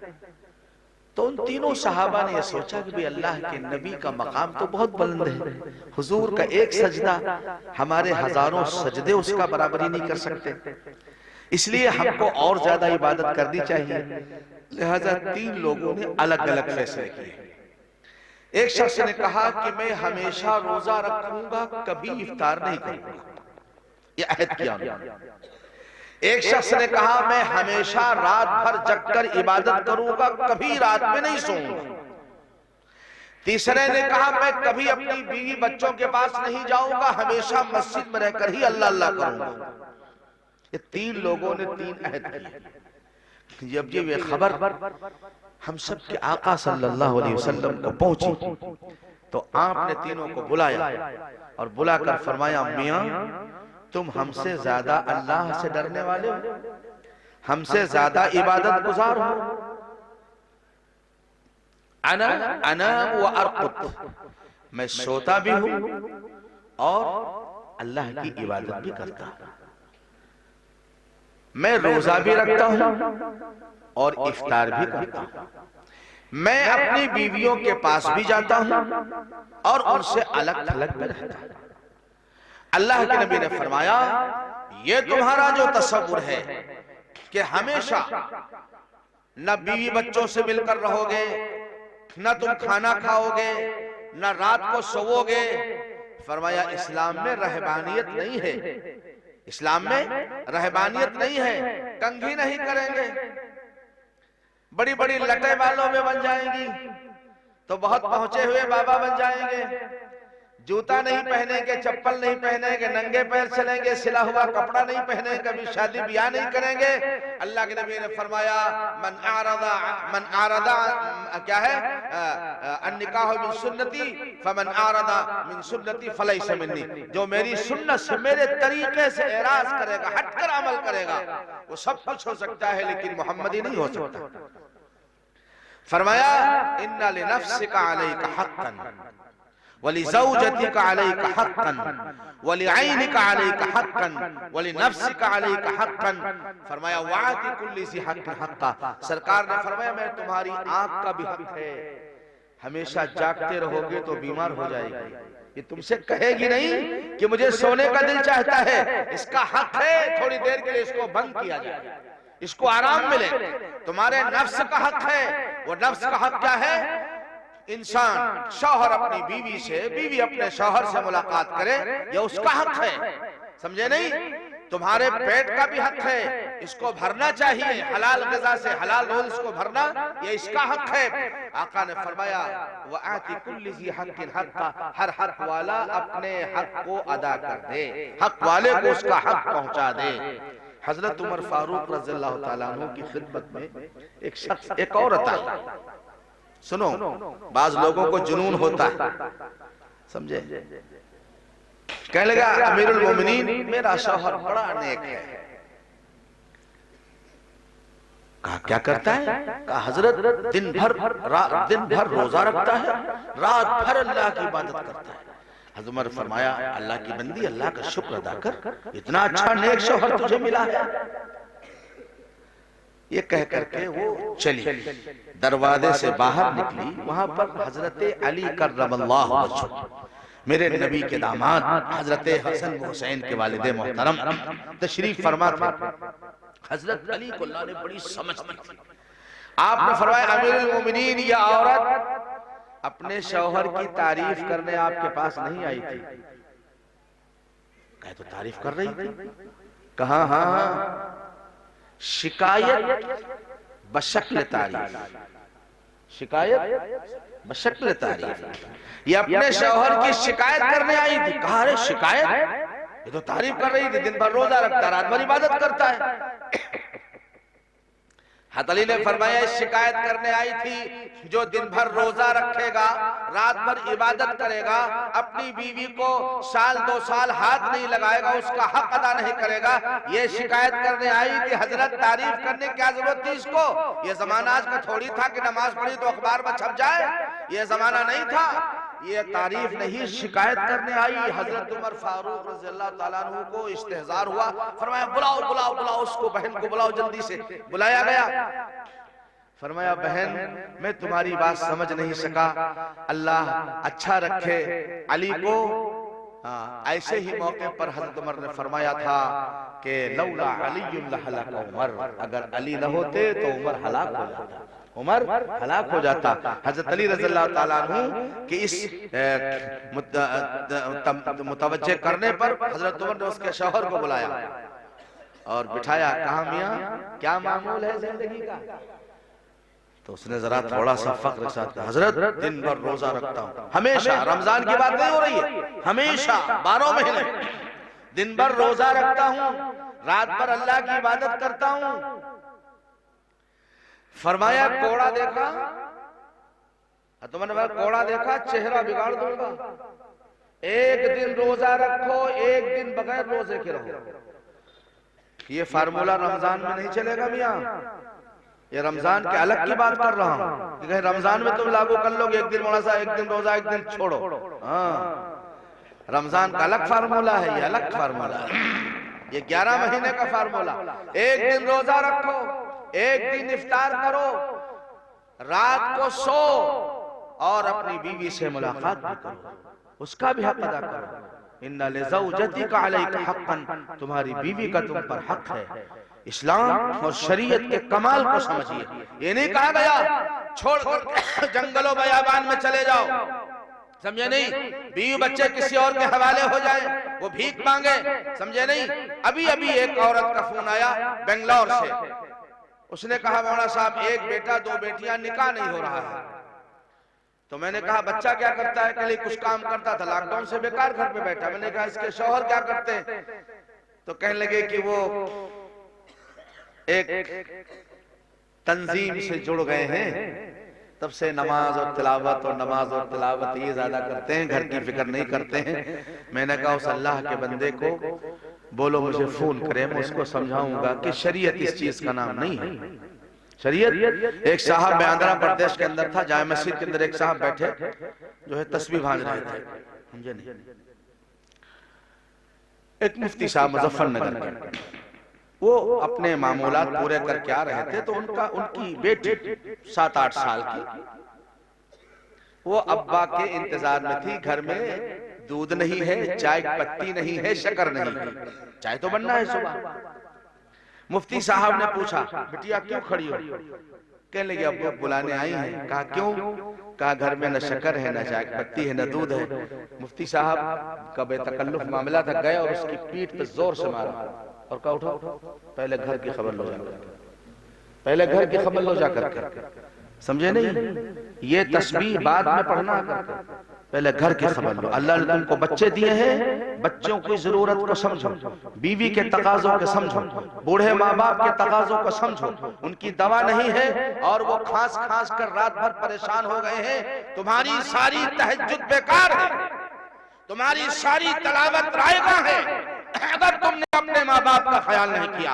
सुन ले, हाफिज भी सुन ले, मौलवी और मुफ्ती भी सुन ले, मुल्ला कठमुल्ला सुन ले, अगर वो अपनी इबादत पे लगा हुआ है और बूढ़े माँ बाप की खबरगिरी नहीं कर रहा है, अगर वो कहीं चला गया है और अपनी बीवी की खबरगिरी नहीं कर रहा है, कसम है रब्बे कायनात की, उसकी इबादत पे एक सजदा अल्लाह कबूल नहीं फरमाएगा। शरीयत खेल तमाशा नहीं है। हजरत मोहम्मद सल्लल्लाहु अलैहि वसल्लम ने हमें और आपको हिदायत दी, समझाया। अल्लाह तबारक व तआला ने फरमाया, मैंने एक जगह एक बात कही थी और ये इस्लाम की खूबी है, मैं जरा इसको एक बहुत संजीदा अंदाज में कहूं।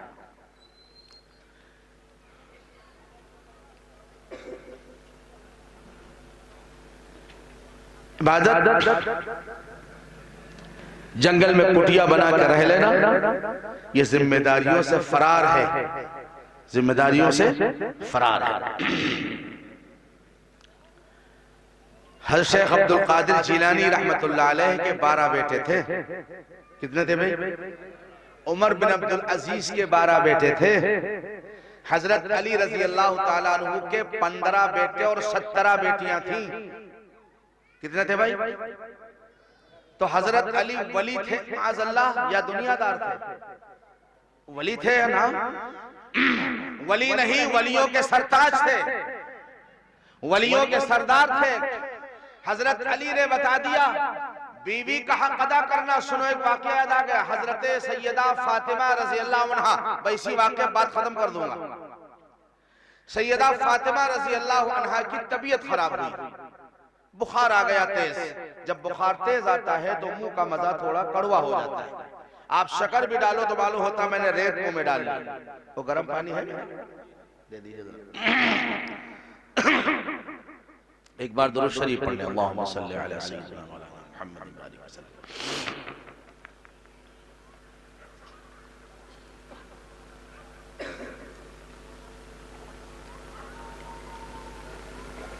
अल्हम्दुलिल्लाह। हजरत अली रज़ी अल्लाह अन्हु ने एक दिन दिल में आया कि लाइए मैं रसूल पाक की बेटी से, अपनी बीवी से, अपने बच्चों की माँ से पूछूं। पूछा, ए अल्लाह के नबी की बेटी लख्त जिगर, आपको कुछ खाने का दिल चाहता है? तो फातिमा रज़ी अल्लाह अन्हा ने अर्ज किया, हाँ मेरा अनार खाने का दिल चाहता है। क्या खाने का भाई? अनार खाने का। हज़रत अली रज़ी अल्लाह ताला अन्हु की जेब में इतने पैसे नहीं थे कि मदीने मुनव्वरा की मार्केट से अनार खरीद लें। आप गए, 2-3 घंटे मजदूरी के यहूदी के बाग में फावड़ा चलाया। जब इतने पैसे मजदूरी के हो गए, आपको यकीन हो गया कि मैं एक अनार खरीद सकता हूं, तो आप आए। रास्ते में आपने एक अनार खरीदा और उसको आपने जेब में रख लिया। आप दिल में खुश थे कि अल्लाह के नबी की बेटी ने कभी मुझसे कोई फरमाइश नहीं की। गौर करना इस बात पर, ये बात मैं बहुत वाज़ेह अंदाज में कहना, अल्लाह की नबी की बेटी ने पूरी जिंदगी मुझसे कभी कोई फरमाइश नहीं की। मेरी माँ और बहनें सुने इसको, अल्लाह की नबी की बेटी ने पूरी जिंदगी अपने शौहर से कोई फरमाइश नहीं की कि मुझे ये ला कर दे दो, मुझे ये ला कर दे दो, चूड़ी ऐसी होनी चाहिए, ईद में चप्पल ऐसे होने चाहिए, जिस कलर की मेहंदी उसी कलर के चप्पल, उसी कलर की चूड़ियां और उसी कलर के मोजे। ये बेचारा आखिर अशरा जो इबादत करने का है, ये बेचारा जो है कलर मिलाने ही के अंदर खत्म कर देता है, कलर मिलाने में खत्म कर देता है। हजरत अली रज़ी अल्लाह ताला अन्हु दिल में खुश थे। रास्ते से गुजर रहे थे, सुनो अल्लाह तुम सबको भी मेहमान नवाज बना दे। मेहमान नवाजी का ताल्लुक मालदारी से नहीं है, याद रखना। मालदार जिम्मेदार तो बखील होता है, कोई होगा भाई नाराज मत होना। गरीब आदमी ज्यादा मेहमान नवाजी करता है, उसमें खूबी मालूम क्या होती है। इसलिए मैं कहा करता हूं अपने शागिर्दों से कि गरीब आदमी की दावत ज्यादा कबूल किया करो। गरीब आदमी तुमको खिला करके ये सोचेगा कि मौलाना साहब ने मेरे घर आकर मेरा खाना खाकर मुझ पर एहसान किया। मालदार आदमी खाना खिलाकर ये सोचेगा हमने मौलाना साहब पर एहसान किया। ये मिजाज और तसव्वुरात का फर्क होगा। हमेशा गरीब की दावत कबूल किया कीजिए। एक गरीब आदमी रोड के किनारे बैठा हुआ, हजरत अली गुजर रहे हैं, अपने घर तशरीफ ला रहे हैं, लंबी लंबी सांसें ले रहा, शदीद बुखार। हजरत अली रज़ी अल्लाह ताला ने मुझसे पूछा कि भाई क्या बात है, तबीयत खराब है? कहा हजरत फला गांव से आया था, एक जरूरत से बुखार आ गया है, इंतजार में हूं, बुखार कुछ कम हो जाए तो मैं अपने गांव चला जाऊंगा। इन हजरात की घुट्टी में बात पड़ी हुई थी कि ये जरूरतमंद की जरूरत अगर पूरी कर सकते हैं तो उसकी जरूरत पूरी किए बगैर आगे कदम नहीं बढ़ाते थे। हजरत अली ने उससे पूछा, लाओ भाई से पूछ ले, अगर उसको खाने का दिल चाहता है तो कुछ रोटी का टुकड़ा घर से लाके दे देंगे, खजूरें लाके दे देंगे, पानी लाके दे देंगे, कुछ इसका भला हो जाएगा। हजरत अली ने पूछा, भाई तेरा कुछ खाने का दिल चाहता है? उसने कहा जी हाँ, खाने का तो दिल चाहता है। कहा क्या खाएगा? कहने लगा अनार खाऊंगा। क्या कहा भाई? अनार खाऊंगा। हजरत अली के पास एक ही अनार था और पैसे भी नहीं थे कि ये अनार अगर इसको देते हैं तो बीवी का हक मारा जाता है। बीवी ने आज पहली मर्तबा सिफारिश की है, पहली मर्तबा किसी ख्वाहिश का इजहार किया है, फरमाइश की है। बीवी को नहीं खिलाते हैं तो बीवी का हक मारा जाता है। अगर इस मेहमान को नहीं देते हैं तो मेहमान नवाजी का हक अदा नहीं होता है। और अल्लाह ताला इनकी घुट्टियों में रखा था मेहमान नवाजी। हजरत अली रजी अल्लाह ताला अन्हु को फैसला करने में देर नहीं लगी। सुनो दोस्तों, आपने जेब से अनार निकाला ये सोचकर बीवी तो हमारे घर में रहेगी, आज नहीं तो कल फिर मैं मेहनत मजदूरी करके उसको अनार खिला सकता हूं, लेकिन ये गरीब अजनबी मुसाफिर मेहमान अगर यहां से चला गया तो ये मेरे फिर करीब नहीं मिलेगा, हमसे मुलाकात नहीं होगी, मैं इसका हक अदा नहीं कर पाऊंगा। लिहाजा आपने वो अनार निकाला और हजरत अली ने वो अनार उस अजनबी मुसाफिर मरीज को दे दिया। हजरत अली खाली हाथ घर तशरीफ ला रहे हैं। अब दिल में शर्मिंदा और जरा नदामत है कि मेरी बीवी हजरत फातिमा जो रसूल पाक की लफ्ज़ जिगर है, बेटी हैं, अगर वो मुझे खाली हाथ देखेंगे तो हो सकता है मुझे कुछ लानत मलामत करें हैं? इस इजहार नदामत के साथ आप घर के अंदर तशरीफ लाए और हजरत फातिमा को देखा कि बैठी हुई है। हज़रत फातिमा रज़ी अल्लाह अन्हा हजरत अली को देखकर खड़ी हो गई। ये अदब था, ये अदब था। लाजिम और जरूरी नहीं है कि शौहर के आने पर बीवी खड़ी हो जाए, लेकिन अदब है। क्या है? अदब है। माँ के आने पर बेटा खड़ा हो जाए, बाप के आने पर बेटा खड़ा हो जाए, शौहर के आने पर बीवी खड़ी हो जाए। जिस नबी ने ये फरमाया हो, एक औरत ने पूछा, या रसूल अल्लाह, मेरे शौहर हक का हक कैसे अदा होगा?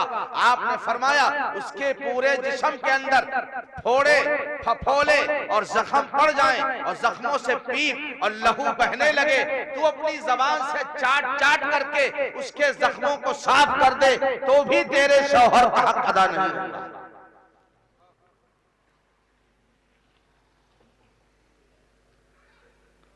हजरत अली को नदामत थी। हज़रत फातिमा रज़ी अल्लाह अन्हा के सामने इजहार किया, ए रसूल पाक की बेटी, मैंने सेब आपके लिए खरीदा था मजदूरी करके, लेकिन आप तक पहुंचने से पहले रास्ते में एक अजनबी मुसाफिर मिल गया। उसने अनार खाने की ख्वाहिश का इजहार किया और वो अनार मैंने उसको दे दिया। मैं इंशाअल्लाह कल मजदूरी करके आपकी ख्वाहिश और आपकी फरमाइश को पूरा कर दूंगा। मुझे इस बात पे नदामत है, शर्मिंदगी है कि मैं आपकी ख्वाहिश पूरी नहीं कर सका। तो सैयदा फातिमा रज़ी अल्लाह अन्हा का जवाब क्या था? सुनो दोस्तों, अल्लाह करे ये जवाब मेरी हर बहन बेटी को याद हो जाए। हज़रत फातिमा ने जवाब दिया, ए मेरे बच्चों के वालिदे मोहतरम, ए रसूल पाक के दामाद, किसी नदामत के इजहार की जरूरत नहीं है, किसी माफी के मांगने की जरूरत नहीं है। आपने जिस वक्त वो अनार का दाना और वो अनार का फल उस अजनबी मुसाफिर को खिलाया, मुझे यूं महसूस हुआ जैसे अल्लाह ने सैकड़ों अनार जन्नत के मुझे खिला दिए। मेरी जो अनार खाने की ख्वाहिश थी वो अल्लाह ने खत्म कर दी और मेरी तबीयत अनार खाने से आसूदा हो गई। अल्लाह कादिर है, खिला कर पेट भर सकता है, बगैर खिलाए भी पेट भर सकता है, वो कादिर है। आपने जब उस अजनबी मुसाफिर को खिलाया, अल्लाह जैसे सैकड़ों अनार मुझे खिला दिया। हजरत अली रज़ी अल्लाह ताला अन्हु ने हज़रत फातिमा रज़ी अल्लाह अन्हा के इस किरदार पर खुदा का शुक्र अदा किया। अरे बोलो है कि नहीं बात? अल्लाहु अकबर। आज की बीवी होती कहती, न खट्टू हैजा कटऊ, तुमसे कबो होई पावा है, हमार ख्वाहिश कबो पूरी की हो है। इसलिए तो नबी ने फरमाया कि जब मैंने मेराज की रात में जन्नत दोज़ख की सैर की तो मैंने दोज़ख में औरतों को ज्यादा देखा।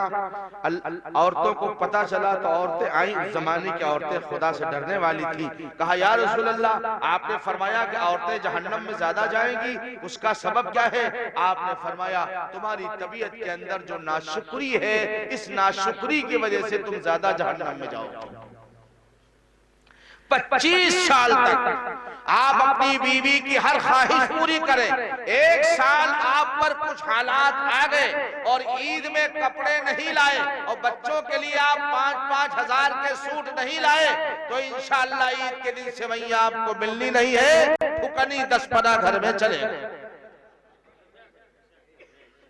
ये नाशुक्री है। इसलिए मैं अपनी माँ और बहनों से कहना चाहता हूं, अल्लाह के वास्ते, और उसका असर क्या मालूम क्या होगा? जब आप और आपकी बीवी अल्लाह की नेमतों पर शुक्र का मिजाज बनाएंगे तो खुदा का वादा है कि हम तुम्हारी नेमतों में इजाफा करेंगे। जो बहन चाहती हो मेरे शौहर की कमाई में, मेरे भाई की आमदनी में, मेरा बाप सूरत, अहमदाबाद और बंबई और कलकत्ते में धक्के खा रहा है, उसकी कमाई में बरकत हो, आप यहाँ शुक्राना अदा कीजिए और यहाँ अपने आप को सुन्नत और शरीयत का पाबंद कीजिए। आप यहाँ सजदे में सर रख करके अपने शौहर की कमाई में बरकत की दुआ कीजिए, अपने बूढ़े बाप के लिए दुआ कीजिए। ये कंप्यूटर का जमाना है, बटन यहाँ क्लिक करोगे, उसका नतीजा दुबई और सऊदी में नजर आएगा, उसका रिजल्ट वहां नजर आएगा। तुम्हारे बेटे की कमाई में, तुम्हारे भाई की कमाई में, तुम्हारे शौहर की कमाई में खुदा बरकतें वहां देगा। और अगर उसने तुम्हारी मोहब्बत में 12 और 15 हजार का मोबाइल भेज दिया है कि कभी कभी हमसे आमने सामने बात हो जाएगी, और तुमने उसको बदमाशियों में इस्तेमाल किया है, तो कसम खुदा की तुम्हारा शौहर भिखारी फकीर बनकर सऊदी दुबई से लौटेगा। नक़्द मामला है, जैसी करनी वैसी भरनी, कमाता दानू तुदीनू, जैसे करोगे वैसा मिलेगा। कांटे बोओगी तो कांटे मिलेंगे, फूल लगाओगी तो फूल मिलेंगे। सैयदा फातिमा रज़ियल्लाहु ताला अन्हा ने क्या सबक दिया? गालियां नहीं दी, ताने नहीं दिए, समझे नहीं, जली कटी नहीं सुनाई। फरमाया बहुत अच्छा आपने किया, उसको खिला दिया, खुदा ने मेरा पेट भर दिया। अब आखिरी बात सुन लो, हजरत अली रजी अल्लाह ताला अन्हु को ये यकीन था कि मैंने अल्लाह के रास्ते में एक अनार सदका किया है, अल्लाह मुझे इसका सिला और बदला जरूर देगा। थोड़ी देर गुजरी थी, एक शख्स दरवाजे पर आया, हजरत अली के दरवाजे पे दस्तक दी। अस्सलामु अलैकुम। वालेकुम अस्सलाम। मन अंता? अना सलमान अल फारसी, मैं रसूल पाक का गुलाम सलमान फारसी हूं। हजरत ने दरवाजा खोला, देखा कि एक तश्त है, तश्त में कुछ रखा हुआ है फल, ऊपर से सरपोश से उसको ढक दिया गया है, किसी कपड़े से उसको ढक दिया गया है। हजरत अली ने पूछा, भाई सलमान क्या लाए हो? सलमान फारसी रजी अल्लाह अन्हु ने अर्ज किया, भाई अली, अल्लाह के रसूल सल्लल्लाहु अलैहि वसल्लम ने आपके घर हदिये और तोहफे के तौर पर अनार भेजे हैं। सुनो, ज्यादा देर नहीं लगी है, ये सदका करने में गरीब अजनबी मुसाफिर पर ज्यादा देर नहीं गुजरी है। साल 2 साल 10 साल का अरसा नहीं गुजरा है, घंटे 2 घंटे गुजरे हैं, अल्लाह सिला और बदला भेज रहा है। और कहां से आ रहा है? अल्लाह अकबर, उस मुकद्दस बारगाह से जिससे मुकद्दस तरीन कोई बारगाह दुनिया में हो ही नहीं सकती। हजरत मोहम्मद रसूलुल्लाह सल्लल्लाहु अलैहि वसल्लम का हाथ बरकत वाला, और आपके हाथ जिस अनार में लग गए वो अनार भी बरकत वाला। हजरत अली ने पूछा, कितने हैं? अब सुनो जो असल बात बता रहा हूं, कितने हैं? कहा, भाई अली 9 हैं। कितने हैं? कितना खैरात किया था? ये आए कितने? हजरत अली ने फरमाया, भाई सलमान, आपको पहचानने में गलती हुई है, अल्लाह के नबी ने किसी और का नाम बताया है, जाओ हुजूर से दोबारा नाम पूछो, जिसका नाम बताया उसके घर पहुंचा दो, ये मेरे अनार नहीं है, ये तोहफा मेरे लिए नहीं आया। आप सोचोगे भाई अजीब आदमी थे, खामखा टुकरा दिया हुजूर के तोहफे, इसमें राज था। सलमान फारसी ने कहा, भाई अली, मेरी मेमोरी इतनी कमजोर नहीं है, मेरा हाफजा कवी है, अल्लाह के नबी ने आपका नाम बताया है, आपका घर बताया है, और आपके नाम पर यह तोहफा भेजा है, आप इसको क्यों नहीं कबूल कर रहे? फरमाया, नहीं नहीं, मेरा नहीं है, हुजूर से दोबारा नाम पूछो, कहीं और जहां हुजूर बताया वहां ले जाओ, मेरे नहीं। तो सलमान फारसी ने फिर दोबारा बड़ी लजाजत के साथ पूछा, भाई अली, सबब क्या है? मैं इसरार कर रहा हूं लेने के लिए और आप इनकार कर रहे हैं। तो हजरत अली ने जो बात कही, फरमाया, भाई देखो, मेरे रब का फरमान है, मन जाअ बिल हसना मन जाअ बिल हसनति फलहु अश्रु अम्सालिहा, जो एक नेकी करेगा अल्लाह उसको 10 का सवाब अता फरमाएंगे। जो एक दाना अल्लाह के रास्ते में खैरात करेगा खुदा उसको 10 दाने अता फरमाएंगे। जब मेरी नियत में कोई खोट नहीं, मेरे सदका खैरात के अंदर कोई धोखा नहीं, मेरे ईमान में कोई कमजोरी नहीं, तो मुझे इस बात का शक है कि अल्लाह तबारक व तआला के खजाने में कमी नहीं, जो 9 भेज सकता है। 10 का वादा उसने कुरान में किया है, मुझे पूरे 10 मिलने चाहिए। इसलिए मुझे शक है, जब मेरी नियत में खोट नहीं है तो ये मेरा नहीं है, किसी और को होगा, उसको जाकर दे दो। इसलिए मैं इनकार कर रहा हूं। सलमान फारसी रज़ियल्लाहु अन्हु ने अपनी आस्तीन से एक अनार और निकाला, 10 का अदद पूरा किया। कहा भाई सलमान, रसूल पाक ने तो 10 ही अनार आपकी बारगाह में भेजे थे, आपका इम्तिहान लेने के लिए। अल्लाह के फरमान पर आपका यकीन कितना मजबूत है। ये अनार मैंने आस्तीन में छुपा लिया था, ये 10 अनार अल्लाह के नबी ने भेजे हैं, आपको मुबारक हो। मेरे अजीज और मेरे बुजुर्गों, अल्लाह की बातों पर यकीन, हजरत मोहम्मदुर रसूलुल्लाह सल्लल्लाहु अलैहि वसल्लम की बातों पर यकीन, सहाबे किराम की बातों पर यकीन हमारी हर बहन बेटी के अंदर आ जाए, हर नौजवान के अंदर आ जाए। मैं ज्यादा अपनी बात को लंबी नहीं, बस मुख्तसर कर रहा हूँ 2 मिनट के अंदर कि मेरे अजीज और मेरे बुजुर्गों, अल्लाह तबारक व तआला के इस फरमान पर, नबी की हदीस पर, सहाबा के अमाल पर, बुजुर्गान दीन की जिंदगी पर यकीन करके जिस दिन आप कदम बढ़ाओगे। लोग कहा करते थे कि मिट्टी को हाथ लगाता था तो सोना बन जाता था। मौलाना आज ये हाल है, सोने को हाथ लगाता हो तो मिट्टी बन जाती है। अपने किरदार पे नजर कर, अपने अखलाक पे नजर कर। तेरी गीबत, तेरी चोरी, तेरी डंडी मारना, तेरे झूठ, तेरे फराड, तेरी धोखेबाजी ने तेरे हाथ के असर को खत्म कर दिया है, तेरी जबान के असर को खत्म कर दिया है। आज खड़ा हो जा, अल्लाह का नाम लेकर, भूखा मर जाऊंगा, झूठ नहीं बोलूंगा, दूध में पानी नहीं मिलाऊंगा, कड़वे तेल में पामाल नहीं मिलाऊंगा, मजदूरी के अंदर खयानत नहीं करूंगा, और अगर कोई मेरे घर में मजदूरी करने आएगा उसका एक एक पैसा अमानत समझकर अदा करूंगा। एक पैसा आज दबा लूंगा, अल्लाह कल 1 लाख हमारे जाए। इसलिए मेरे भाइयों, मेरे बुजुर्गों और दोस्तों, बाकी उस आयत का मफहूम बहुत बाकी है। मैंने जो हदीस पढ़ी थी वो सारी की सारी बाकी है। बस जो बातें मैंने बेतरतीब अर्ज की, अल्लाह जो कहलाना चाहता है वही बंदे की जबान से निकलता है। सोचकर कुछ आता है, जबान से कुछ निकलता है। ये चंद बातें थी जो मैंने आपके सामने अर्ज कर दी। एक आखिरी बात अर्ज करूंगा, मस्जिदों को आबाद करने की फिक्र करें, कुरान पाक की तिलावत करें, रोजाना सुबह कम से कम सूरह यासीन शरीफ की तिलावत फजर की नमाज के बाद करके, मजदूरी के लिए जा रहे हैं तो सूरह यासीन शरीफ पढ़ करके जाइए, नमाज पढ़ कर जाइए। ईमान का झंडा आपके हाथ के अंदर होगा, आप जिधर जाएंगे आपके साथ ईमान होगा। नमाज छोड़ कर जाएंगे, सोकर उठ करके ऐसे चले जाएंगे, नमाज कज़ा भी नहीं करेंगे तो शैतान का झंडा आपके हाथ के अंदर होगा। शैतान जहां रहेगा बेबरकती आएगी, नहूसत आएगी। आप ये शिकवा शिकायत करते रह जाओगे, मौलाना कमाते बहुत हैं लेकिन नजर नहीं आता है, ये शिकायत मौत तक बाकी रह जाएगी। ईमान का झंडा साथ लेकर चलिए, कुरान को सीने से लगाइए, समझे नहीं, और अपने बच्चों को कुरान से मंसूब कीजिए, कुरान से उसकी निस्बत पैदा हो जाए। फिर आप उनको इंशाअल्लाह जब वो कुरान पढ़ लें, उर्दू पढ़ लें, हिंदी पढ़ लें, हिसाब सीख लें, अल्लाह उसके रसूल के हुकूक को जान लें, माँ बाप के हक क्या है, बीवी का हक क्या है, शौहर का हक क्या है, और पड़ोसी का हक क्या है, आलिम का हक क्या है, मामूली इंसान का हक क्या है, वो जान लेंगे।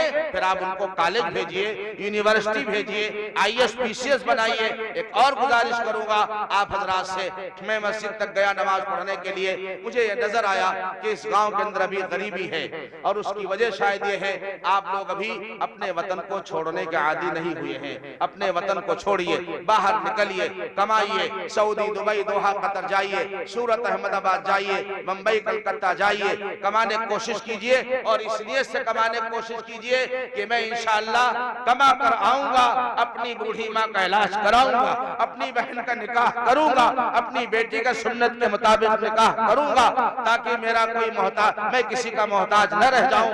आप इसलिए से बाहर निकलिए, इंशाअल्लाह आपके घर भी खूबसूरत खुदा बनवा देगा, मस्जिदें भी खूबसूरत हो जाएंगी, ये मदरसा भी खूबसूरत हो जाएगा। और फिर इन बच्चों के कलाम इलाही तिलावत की बरकत से अल्लाह ताला आपके गांव के अंदर खुशबुएं, उसे अल्लाह ताला पूरे गांव को मुअत्तर कर देगा, समझे नहीं, गुलो गुलजार बना देगा।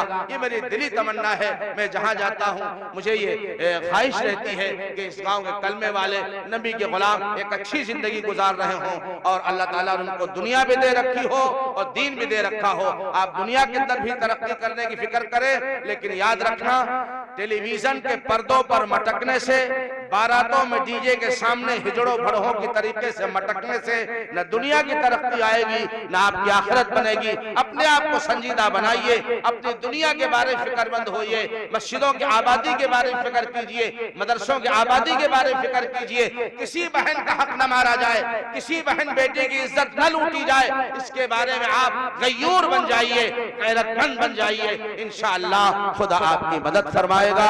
रब्बे कायनात हमारे कहने से ज्यादा, आपके सुनने से ज्यादा अमल की तौफीक नसीब फरमाए। आमीन व आखिरु दावाना अनिल हम्दुलिल्लाहि रब्बिल आलमीन।